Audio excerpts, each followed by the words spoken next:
Welcome to the Synapse Philosophy Group. And we are jamming. I just had to let Carol in. She's coming. We're jamming on our masterpiece, BJ's Volume 39, the last book in his lifetime that he wrote. And we're enjoying it. We stopped at page 57. We're going to skip ahead a little bit. He just goes through definitions of variables and constants, and then we're going to read some stuff and discuss it. Hey there, Carol. Good to see you. Hey, how we doing? I'm getting the email. Oh, and this is the other thing. This is what I wanted to mention. I got for the month in YouTube, 850 or 870 minutes watched of this podcast on YouTube. That's pretty hot. Guys, that's really cool. Yeah. And people around the world, Europe, they can't watch because the time is off, but people are watching it all around the planet. So, this podcast is doing a lot, and you guys are a really huge part of that. All right.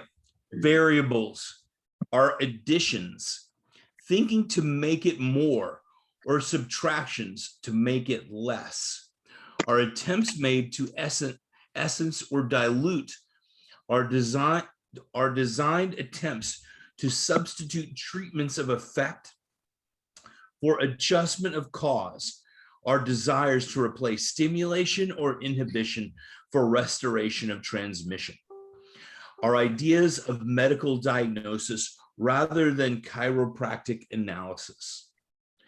Chiropractic is a philosophy, science, and art. Philosophy, science, and art each has its constants. In practice, each practitioner has its variables. The constant of chiropractic philosophy principle is, a vertebral subluxation, occludes an opening. These are all bullet points. Produces pressure upon spinal cord or spinal nerves. Interferes with quantity transmission of mental impulse, supplying impulse supply between brain and body. Interference offers resistance to transmission. Interference and resistance reduces quantity energy flow from above down, inside out. Reduction of energy flow reduces and slows down tissue cell action. Reduction of tissue cell action is dis-ease. Constant of chiropractic. Okay, I'm going to stop there because we just talked about the variables. Let's have a pause a minute, okay? What do you guys feel? Any input on there? Some clarity? I'm going to add a constant because we also have to include DD. And, he is really in the tensegrity model of the tension on the nerves, which they're showing is really much more correct in our scientific research now on that tone or stretching or like a guitar string, right? So I think that has to be acknowledged. You have to acknowledge DD in there. Okay, that's my 1 cent. I have an observation. Yeah, go ahead. So any good speaker, who BJ definitely was a good speaker, tells people what they're going to tell them. He tells them. And here in his last book, he's wrapping up and telling us again what he's already told us. Yeah. So what he's done in bullet point is wrapped up chiropractic philosophy in these bullet points. Not that it's comprehensive, but it's definitely the bullet point overview of what he's talked about his whole life. It's very important for us to get this out. You're absolutely right. Absolutely. And that's what this whole group, this whole section is, because this one is constant of philosophy principles, and then we're going to get philosophy practice, then we're going to get the chiropractic science, and then chiropractic art. And so it's going through each one of them and talking about constants and bullet points, and you're exactly right, Dwayne. It's the summary. It's the bullet pointed summary. This is the real stuff right here. And don't forget, this is what you need to know and remember.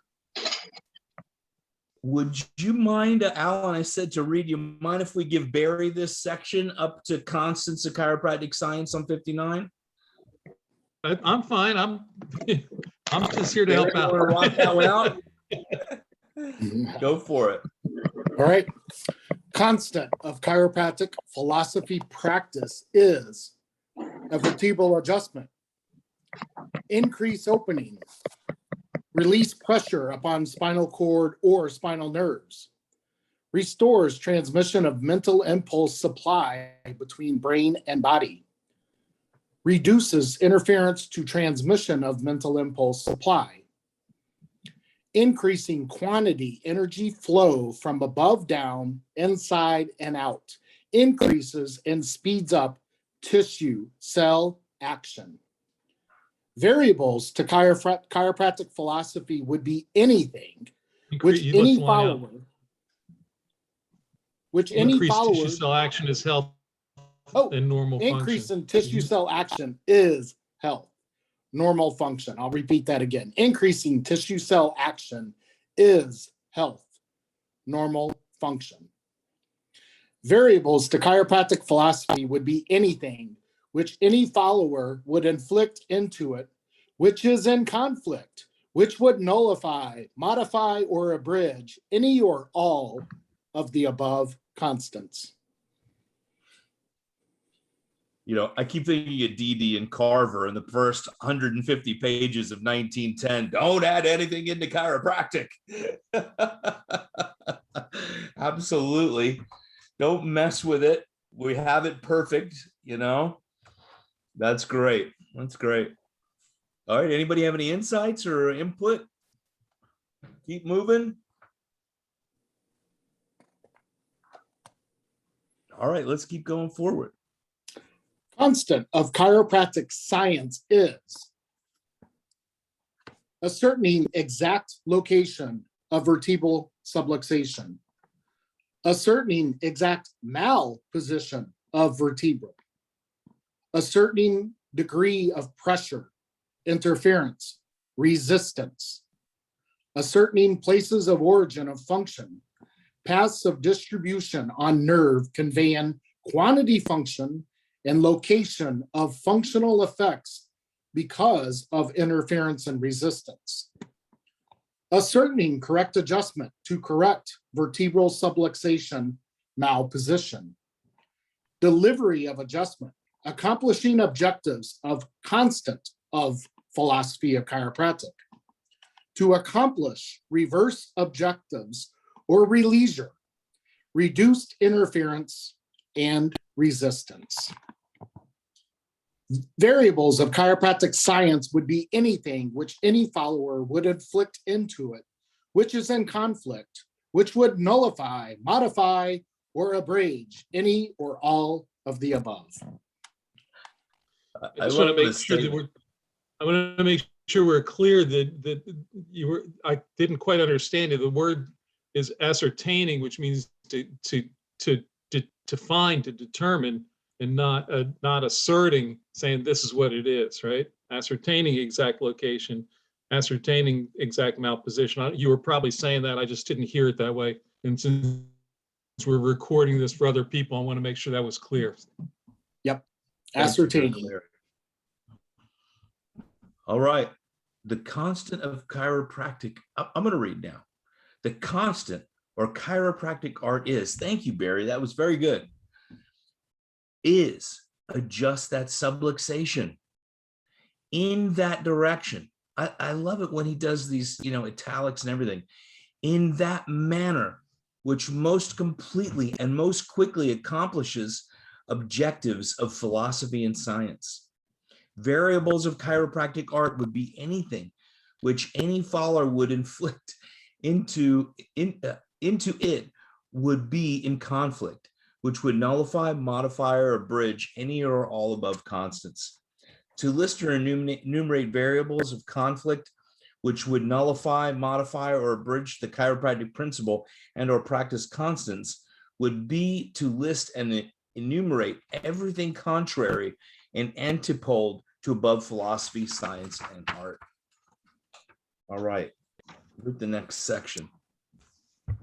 What'd you guys feel about that? What do you guys get out of all that?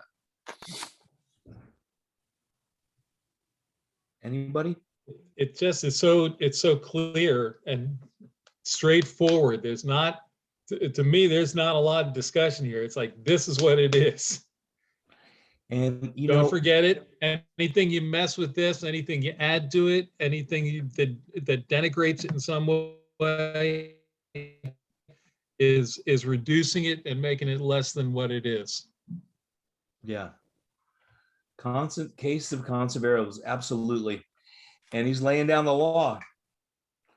Barry, you want to pick up this next section on 60 again? Absolutely. Each human being is born into this world because of a consistent, irresistible, intelligent force working to a definite plan, designed to be a definite pattern, all of which is constant. Universal and innate intelligence are constants. Their laws are constant.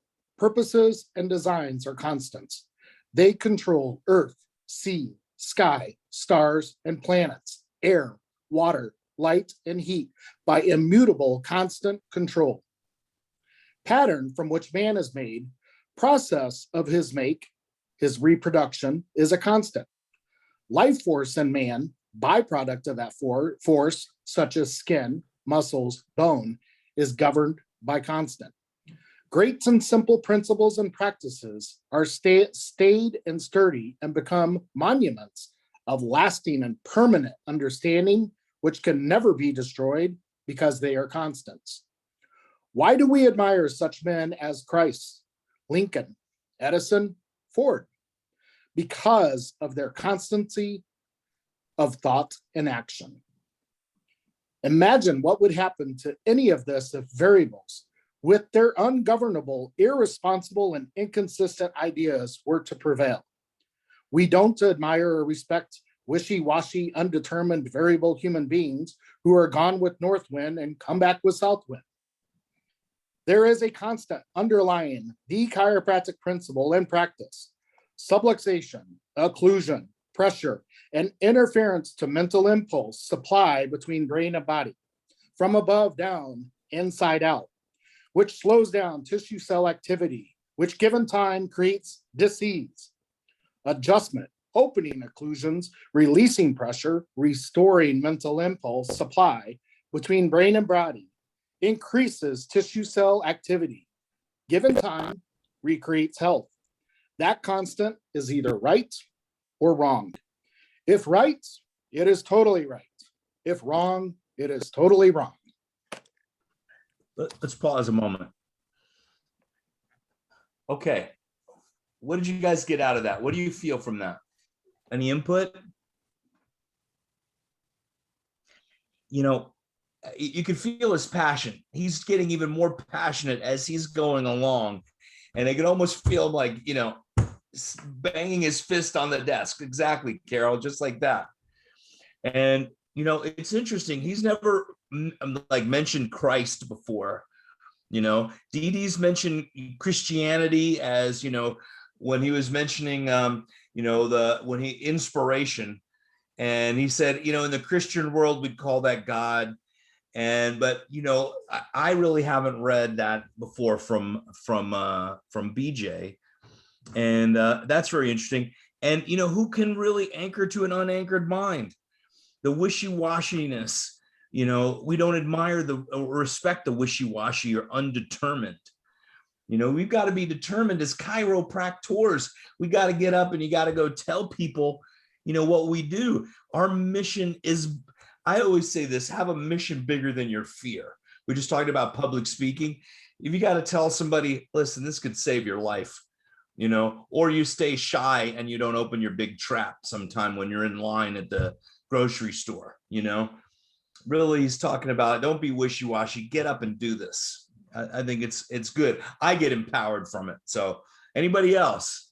It's talking about, you know, today in 2022, you read that line and say, imagine what would happen to any of this if variables and their ungovernable, irresponsible, inconsistent ideas were to prevail. And we're looking at it. I mean, we don't have to imagine so much in today's chiropractic. This we can see what has happened when so much of that has been inculcated into our profession. Yeah, I mean, it's a sad, I'm sorry to say that, but it's true. You know what it is, that's an important thing, because what are we going to do about it? I'm not a complainer. I'm gonna get up and, okay, if I can't change it, I'm going to stop complaining about it. I try to. So what do? We do these type of things. Bob, I see you just came on. You got something? Oh, I've been lurking in the shadows. Don't worry. All right. I didn't just, we knew as soon as you showed up, you had something to say. That's the way you work. yeah, because I get home and eat dinner and listen while I'm eating. Sorry. Yeah. Well, the only thing I was saying, I don't mean to contradict anybody, especially not BJ Palmer, but at the same time, time has moved on, and we've also started to bring into our science the Dora matter. So, the meningeal stuff that's going on. And also from Science and Logic of Chiropractic, he explains pretty well how joint capsules have nerves that can be interrupted or distorted due to bones out of place, So it's that whole, it's got to be an occlusion, and that thing that could kick us in the pants in the long run, because the science may not completely support that anymore. Yeah, I've read those things before, absolutely. And I guess I think of the science, and Dr. Keith Bailey helped me realize this.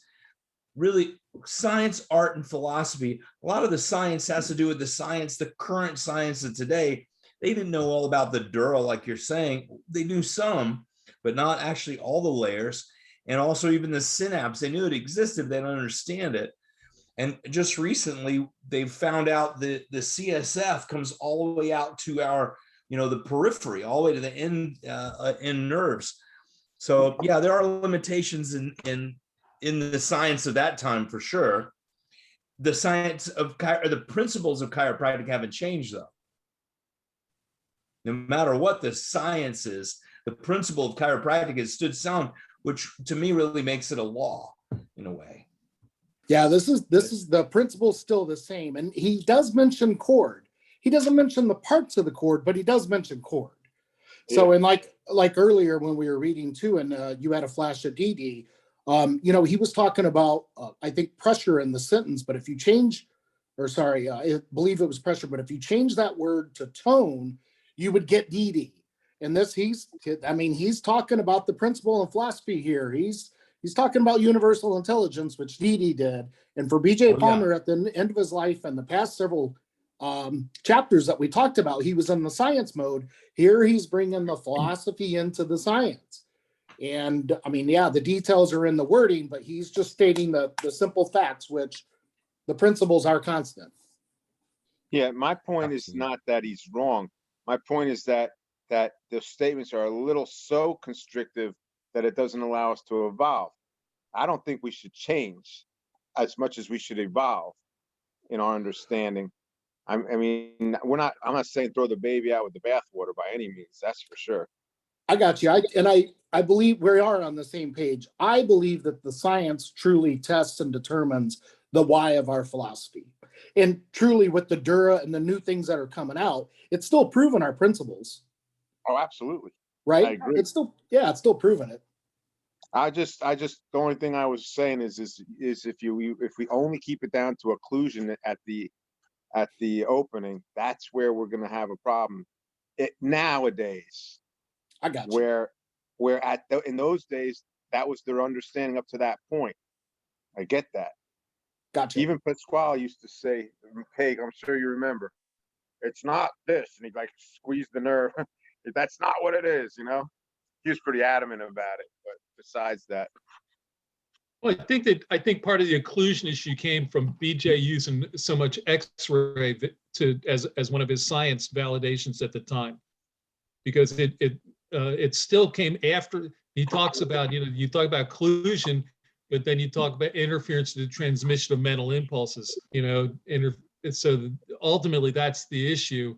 And if you're interfering however that interference, whether it's a tonal, whether it's a stretch or a over relaxation or an over stretching of the nerve that changes it, then it's not necessarily the bone is occluded, that the hole is occluded, but the nerves are being irritated in some way that causes them to be stretched or relaxed and change their function. So the information being transmitted isn't on the normal what's been created by innate to do its job. It's being interfered with so that at the end organ doesn't receive the right data. Right. And here's a crux of the warning. Sorry, Barry. That's right. Here's the crux of the warning is because we can get off on anything that interferes with mental impulse and call it chiropractic, and that's not the truth.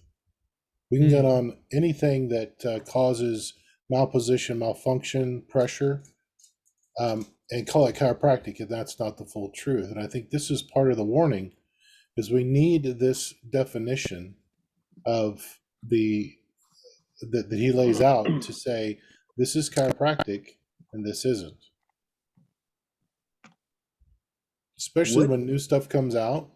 If something, we find something that's not spinal but causes nerve interference, we have to really think and discuss amongst ourselves, is this chiropractic if it's not spinal? I have a question to propose. Where does a bulging disc fall into this? Well, it's a disrelationship between two vertebrae that causes an occlusion of the spinal canal or the intervertebral foramen. So there has to be interference in there as well. So is it causing interference? And that's where your assessment technologies, whatever you use with whatever technique you use, come in. You've got to have all of them, otherwise you don't have subluxation. That's right. Okay. Anybody else? Got a good discussion going today. All right. Should we keep moving? Where did we leave off? Any drug, I think. On 60. Any drug or treatment, yeah. You want to pick it up, Alan? Okay. Any drug or treatment which stimulates or inhibits functions or sensibilities does so because it has a positive and definite reaction against that which makes function or sensibility. If digitalis stimulates heart action, it does so because it stimulates mental impulse supply. If morphine deadens pain, it does so only because it inhibits sense of feeling via afferent impression and its equivalent interpretation. Any drug or treatment which stimulates or inhibits function or sensibility does so only as it blocks mental impulse, nerve energy flow, efferent and afferent. Any agency, whether given, taken, or received internally, taken or received externally, regardless of whether a chemical, manual, thermal, electrical, or physical means, whether material substance or an abstract, which seemingly modifies, amends, abridges, or changes function, does so not because it actually changes function direct, but that it modifies, amends, abridges, or changes quantity energy flow by blocking either efferent or afferent sides of the cycle behind functional activity and thus indirectly affects function. Kreil and Speransky have proved this statement conclusively. I know Haig loves that statement right there. I do, and I've been waiting to get there, but that's a good place to pause because I don't know who Kreil is. I've got to find that whatever book he's mentioning here. Does anybody know the book?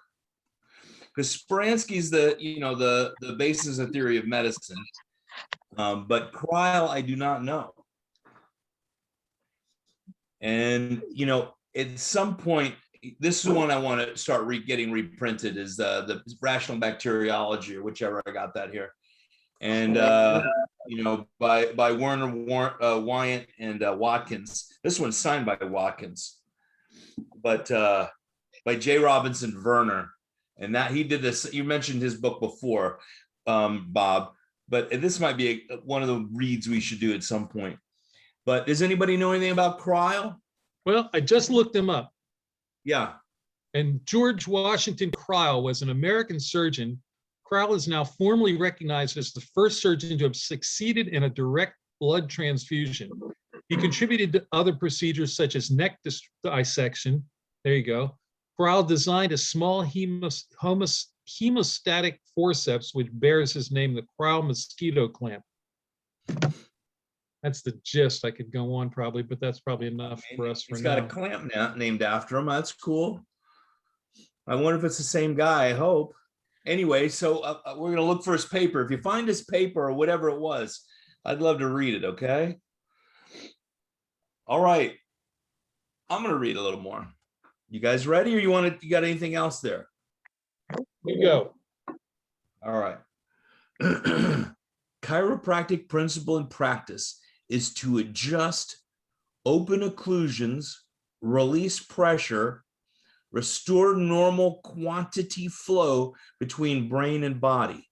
That innate intelligence does, and we will rebuild normal rhythmic energy wave flow to reestablish normal rate of functional and sensibility tissue cell activity to a healthy level. You know, I complain about BJ not using commas. Now he's like making up for it, I have to say. Okay, but that rhythmic energy, I like the way he's, to rebuild normal rhythmic energy wave flow. That's a pretty cool statement, really. When we talk about even the tonal models, vibrational system, we talk about the Dura, getting into DT's model, we're talking more like tensegrity, chiropractic based on tone, Barry. So I think that paragraph, I've got to mark that. Where's my high-tech crayon? Okay. All right, that's all my reading. Who wants to read next? Alan, you can go ahead. Where were we? Drugs? Drugs or treatment? Drugs or treatments, according to potency, block normal quantity flow either between brain and body or body and brain. It is obvious a vertebral subluxation traumatically blocks mental impulse from getting through, thus causes dis-ease. It would be obvious that drugs or other treatments chemically block the same mental impulse from getting through. What would happen when, as a result of adjustment, you restore flow of mental impulse from above down, inside out, and permit the case to stop that flow with drugs or other treatments? How can there be unity between these two contradictory ideas?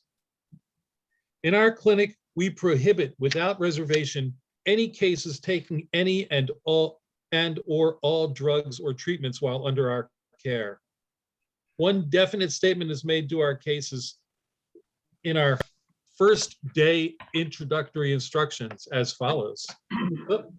Okay, I thought I lost you for a minute there. No. Should we pause there a moment? Sure. You guys get anything out of that section before we get into this last bit here? In our clinic, I mean, in a way, under our laws, we're not supposed to give people advice on drugs, right? So, think about what he had in a controlled system in our clinic. You're not allowed to take any drugs or you're out, right? And, we think about why aren't our people holding after one adjustment? BJ must have been magical. And, he had a magic touch for sure. I would love to be adjusted by BJ Palmer. But, ultimately, they're in a very controlled environment in a lot of these things that, they're doing. And no drugs. They're there for 30 plus days, which is amazing. And I would love to see that happen in chiropractic as well. So, a little bit of the times. Pardon? They used to rest people for 2 hours after an adjustment. Yeah. Right? When I was at Sherman, we rested for 15 minutes. So that, but they were controlling their diet. They were giving them what was considered quality food at the time, which was probably much better than what we mostly get today, because the food wasn't in the heartland of America. Yeah, it was fresh food being freshly prepared. They had them doing exercise. They had them walking out going outdoors. At the clinic area where there was, because at that time there was area around there in the gardens that they could walk in. So they were doing stuff to that today we would call healthy lifestyle, that may or may not have been part of what people were doing back then. You tend to think that back then there were more people were doing more of that stuff, but maybe not. Don't know. I don't know. I mean, have you guys ever seen the brochure for the PJ Palmer Clinic? I've got a couple of them, and it's just awesome. Like, man, I just want to go to that place. As long as there's not a Nurse Cratchit, we'll be all right. But yeah, I bet it was something amazing. You see the stories of Kellogg and these health places. They were spas in a way, really. What was it, $400 to go see to the BJ Palmer Clinic? Wasn't that right? I don't know. I don't remember. And it probably changed over time, but I thought it was like in the hundreds. And but it must have been an amazing. It was a lot in the day. Pardon? That was a lot of money then. A lot of money. Oh yeah, absolutely. All right, should we keep going? Sure. Anybody else? All right. Go ahead. Somebody read. I got it. So this is a list of the introductory instructions. Use no opiates, sedatives, hypnotics, or stimulatives, such as aspirin, adrenaline, arsenic, my favorite there, bromides, Alonol, and I'm not sure what that one is. I didn't look it up. Insulin, diet, etc. While at the BJ Palmer Chiropractic Clinic. It destroys accuracy of NCM check readings, makes it impossible to render service in restoring health, for which you are paying. If in doubt about specific application in your case, ask for appointment to see director of the clinic. This sustains the fact in the chiropractic profession that specific subluxation and specific adjustments is sound, is practical, and will work, thereby offering proof of our profession. If sick, get well in greater percentage of worse cases in shorter time with specific adjustment, then it proves what it proves. Getting sick well calls for precision, efficient, accurate, competent, and honest work at every step. Getting sick people well is largely a question of A, understanding of depth to which chiropractic applies. B, understanding of methods innate works in a human body. C, determination between right and wrong interpretation of constants and variables. I apologize. I'm sorry? It's discrimination. Discrimination. Oh, sorry. Just a discrimination. I apologize for that. No, it's good. I do that to you all the time. It's discrimination between right and wrong interpretation of constants and variables of spinographs. Correct and incorrect interpretations of long or short break neurocalligraph NCM readings. E, judgment exercised on what to do, what not to do, when to adjust, when not to adjust, how not to adjust, etc. F, under adjusting rather than over adjusting a case. G, interpretation of actions and reactions and discrimination between true and false retracing as a result of right or wrong adjusting. H, teaching case to protect adjustment in its retention. I, using every, any, and all precautions to protect adjustment once given through care in getting off adjusting table, providing ambulatory couches from adjusting table to restrooms, having restrooms, and insisting upon their not less than 2-hour use, etc. It takes little to adjust a subluxation. It takes little to upset it, yet everything revolves around both.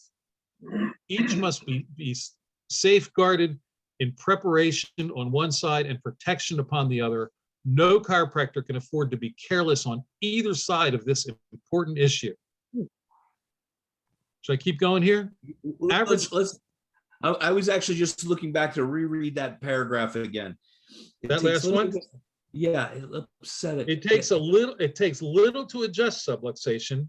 It takes little to upset it. Yet everything revolves around both. Each must be safeguarded in preparation on one side and protection upon the other. No chiropractor can afford to be careless on either side of this important issue.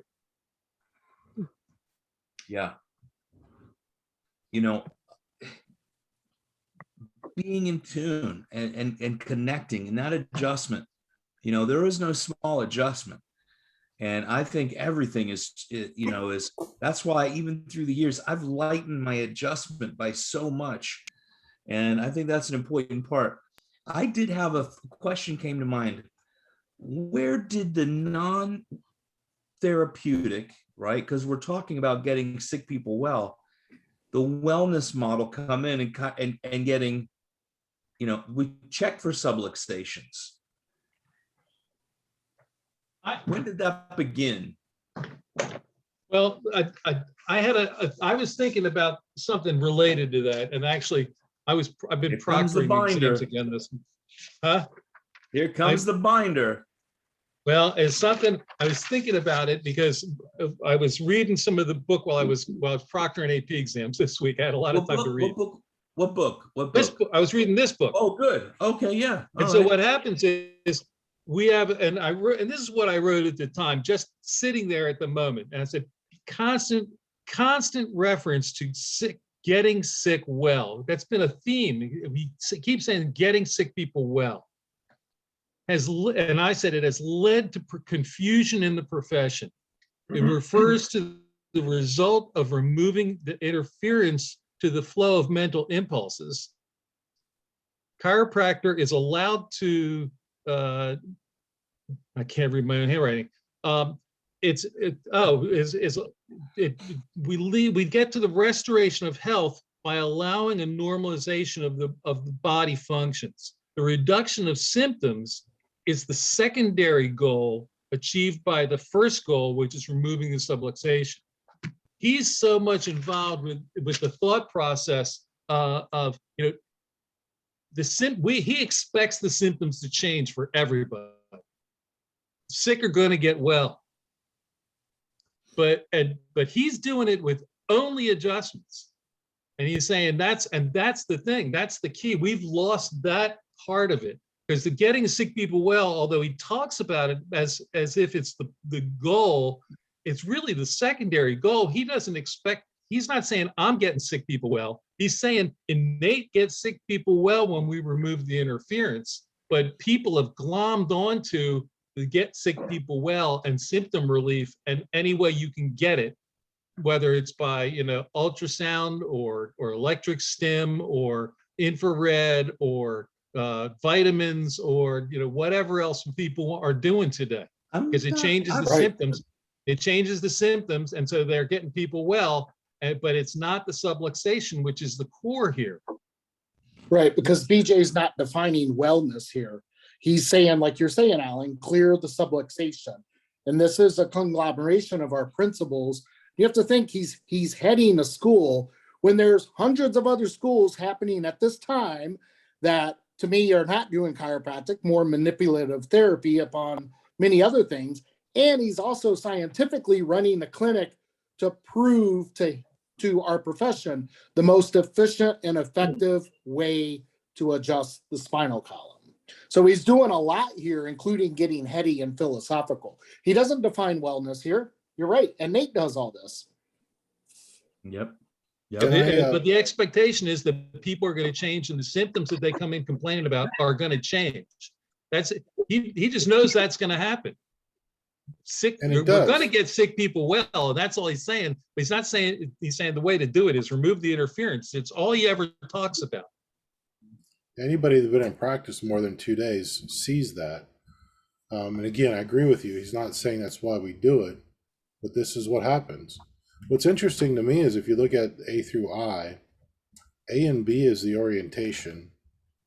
C, D, E is the assessment phase. F and G and H is the care phase, and I is the follow-up or the after phase. I mean, this is a diagram of what we should be doing in our office. I like it. Every visit.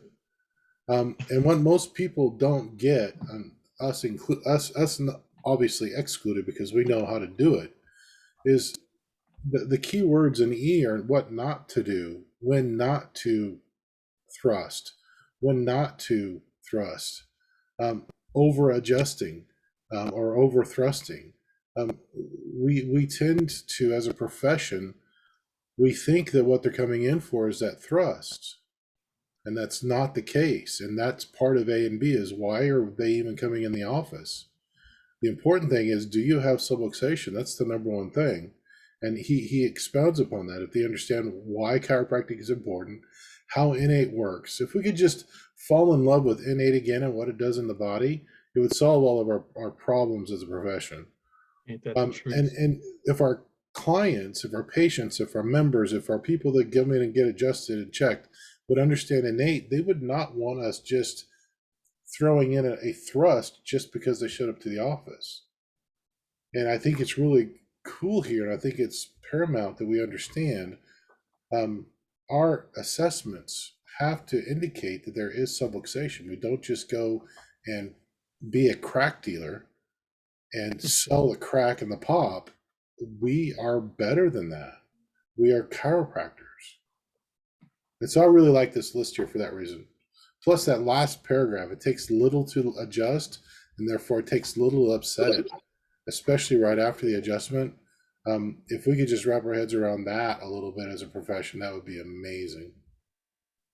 Which it's interesting that he says this, because this is 15 years of the research going on. This is the end of his life saying that. So, he obviously had different levels of adjusting in his art, and here he is, finalizing, fine-tuning this. And it's interesting that he says that.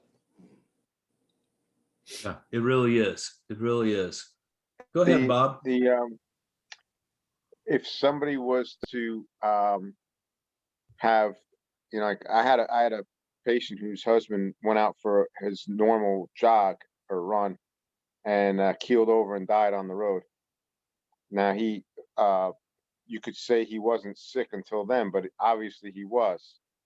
And so I think, even though BJ's not here to ask to define that term, I think it would be safe, at least acceptable to say that if you're subluxated, you're sick. And it could still be in the context of wellness at that point, because you're not showing symptoms. You just have interference. Well, our constant is, BJ's saying, our constant is subluxation, sick or Right. well, Well, but I'm even saying, if he's saying get sick people well, at the end of the day, that could mean clear out of subluxation, even in an asymptomatic person. That any dis-ease is effectively being sick. Right. We don't have him to ask to confirm that, but I could say that could be what was going on in his mind as well. I'm pretty sure he's a deep enough thinker that he probably was thinking that. I think in this book somewhere later on, he says, all I see are subluxated people, and that's where, we're really, following right along with what you're saying, Bob, is that, getting sick people well, the world is sick. And, whether you're feeling it or not, if you're a newborn or 100 years old, that ultimately that we're working towards being sick when we're subluxated. Yeah. Yep. I think Reggie used to talk about, his attitude was everybody was sick. He said, when I get on an airplane, I adjust the pilot. I've tried to. Yeah. I don't want a subluxated pilot flying the plane. I've tried that for so many years that I attract airline pilots to my office. They fly in. I was the chiropractor for the US aerobatics team. Wow. And so those guys are pulling like 6 Gs. I mean, it's incredible. And so they started talking. So I have pilots flying from all over the place. I'm like, yeah, we want well-adjusted pilots. Seriously. Absolutely. That's great. All right. Who wants to finish the last bit? I'll go ahead and get it done. Go for it. Knock it out. All right. So we've got average chiropractor gives little Which I'm going to thought. say is not on this podcast. This is the 1% of the 1%. Okay. We're not average chiropractors here. Go ahead, Alan. Average chiropractor gives little thought to all important issues stressed and mentioned. Well, clearly we're giving a lot of thought to the things that are being mentioned, right? He wonders why his cases don't get well, why adjustments fail. Failing, he begins chasing rainbows. Results are for two kinds: stimulative, temporary kind, and restorative energy permanent kind. Anybody can easily produce stimulative kind with hot water, electric shocks, massage, Turkish baths, kicks in the pants, so to speak, etc. These get results in quotes, but they don't last. Whiskey will make a pauper a stimulating millionaire in the evening, but next morning he will be inhibited back and to dark brown taste of pauper again. Even rapid stimulation has its equally quick letdown. Millions of people should have ability to produce permanent restoration of function as a result of properly delivered vertebral subluxation adjustment setment. This has a build up and keeps building up and staying up until the much desired health is back to stay. It comes slower, it is gradual, but it is permanent. I'm underlining that statement in purple here. You know, all I'm thinking about next weekend, we're doing a Nate adjusting workshop at Life. And, you know, I have students read usually from DD, but I picked out a bunch from this book and just reading it out loud. It's the first time most of them have ever read anything from a green book. And a lot of this stuff is so poignant for students or any chiropractor really, that, hey, why do adjustments fail? You know, it's because, oh, you don't have enough kale in your diet. Like, give me a break, right? This isn't the average kind of stuff we're dealing with. Chiropractors that have read up to volume 39 at page 63, you know, are not regular, plain old run-of-the-mill chiropractors, which I wish that was true. I wish everybody was a fantastic the run-of-the-mill was working this hard in our philosophy. But I'm so happy to be in this group and find these gems, and I'm printing them out and we read them and I give them out to the students and stuff. So this is really good stuff. And this paragraph's going in there. Well, all right, anybody else? Yeah, so maybe we'll go on, Dwayne. That second to last paragraph, I actually use that in my orientation. Is like, if you just sit here for quick results, just go across to the ABC store, grab a bottle of vodka or whiskey, whatever. Be a lot less expensive. You'll get immediate results. But just like everything else we tried, it's not going to be lasting results. And I really appreciate this last paragraph. I've never read it like this before. But the cumulative effect of ongoing regular care is what he's talking about here. It's not the 6-visit care plan. It's an ongoing lifetime where each subluxation, each adjustment is built upon the previous adjustment. Each restoration of the function by a properly delivered adjustment setment is built upon the foundation of the previous one. That is, I've got to work that back into my orientation because that is key. Just because I adjust you and you feel better doesn't mean you get to stay away for 6 months. All of that's waste. You might as well go buy a bottle of whiskey. It'll cost you a little bit less depending on what brand you get. we sometimes get lost in that one adjustment is going to make it work. You know, that you know, I no slur on you, Barry, as an upper cervical guy. That, you know, a lot of upper cervical people say I get an adjustment that holds for a long time for people. But even that, eventually they need to come back and get more care. But you know, but the thing is that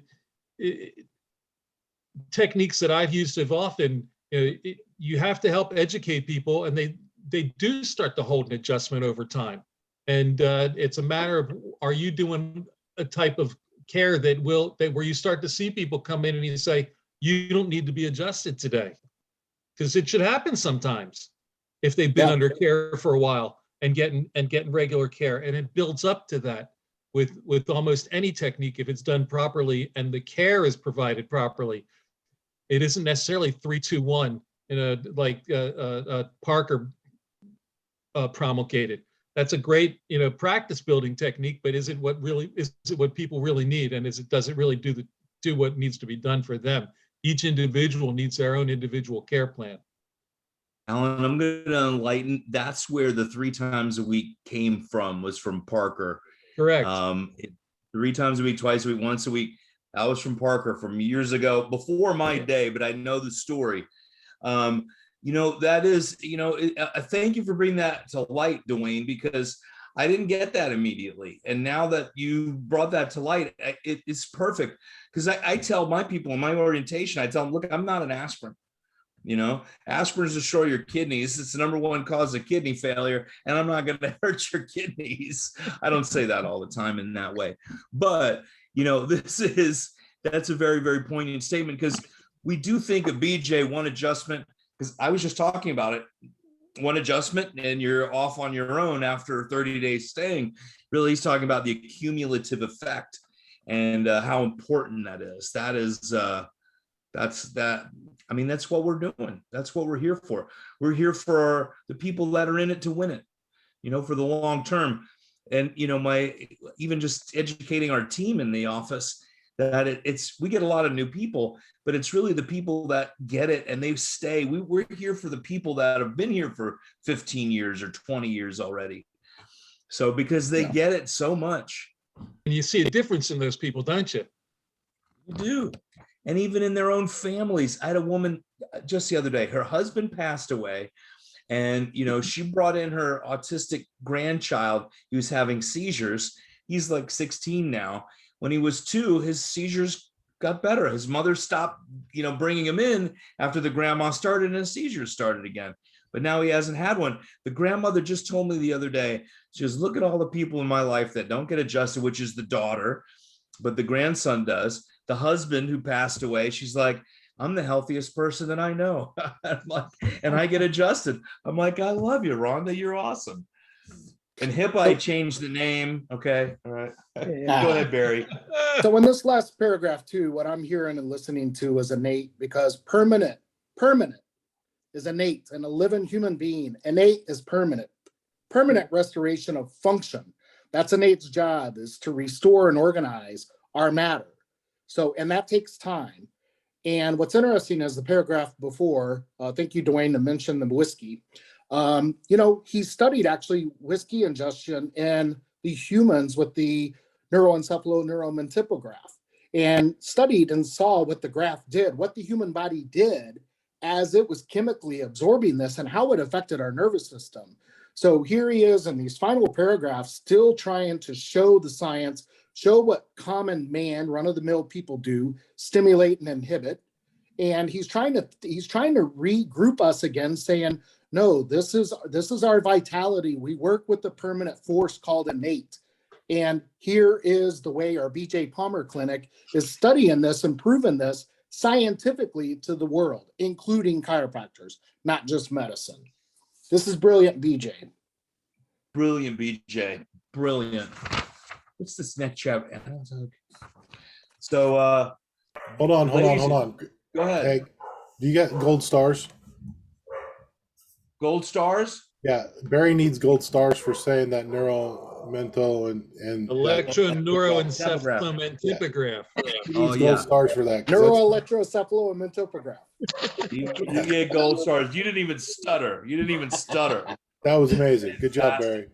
Thank you. Oh yeah. Ladies and gentlemen, this was a good night. We got a lot here. I've basically scribbled through my whole book with my kids' crayon tonight again. And there's a lot of good meat here. We're going to start page 64 next time. Actually, I'm going to read through this. We'll see what's going on. I don't mind skipping a little bit. That's just redundant, but we'll see where there's some good meat and go through it. All right. You got it, Dwayne. Okay. And all right. Hold on. Dwayne just sent me a message. Yes, sir. Okay. But ladies and gentlemen, we had a good night. I'm going to stop the recording and I'm going to meet you again next Tuesday because I love this stuff. I'm going to be on I do a meditation for a week before I do a seminar, but I'm going to have our thing next Tuesday during my break because it's very grounding and I get a lot out of these things and I appreciate you. I need you all. Okay. So I love and appreciate you guys. Love and appreciate you. Have a good night. Good night. See you next week. Appreciate you guys. good. My phone's gonna die.